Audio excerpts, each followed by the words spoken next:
એક બસ ચલાવવા માટે આપણે ટોટલ 5 બસ જોઈએ, એટલે કે પહેલાં એક રૂટ ચાલુ કરેલો તો ટોટલ 6 બસ મૂકવામાં આવેલી હતી મહાકુંભ માટે.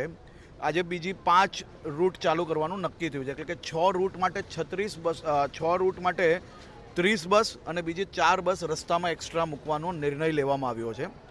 6 રૂટોમાં હવે અમદાવાદથી 2 બસ, સુરતથી 2 બસો, વડોદરાથી 1 બસ અને રાજકોટથી 1 બસ, આ રીતે તમામ યાત્રીઓ પોતાનું બુકિંગ આજે સાંજે 5 વાગે ચાલુ થવાનું છે. આ જે નવું પેકેજ છે એ પેકેજમાં કુંભમાં રહેવાની વ્યવસ્થાઓ ઇન્ક્લુડ નથી કરવામાં આવી, કારણ કે ત્યાં ભીડ બહુ હોવાના કારણે ત્યાં અલગ અલગ લોકો અલગ અલગ મંડળોમાં કે આશ્રમોમાં જતા હોય છે. બધાની આસ્થા અલગ અલગ આશ્રમ જોડે જોડાયેલી હોય છે, એટલે કે જેને જે જગ્યા પર જવું હોય ત્યાં જઈ શકે. 10-15 કિલોમીટર ચાલવાની જેની પોતાનું મન બન્યું હોય તે જ લોકો ટિકિટ બુક કરાવજો, તેવી હું આપને સૌને 2 હાથ જોડીને વિનંતી કરું છું.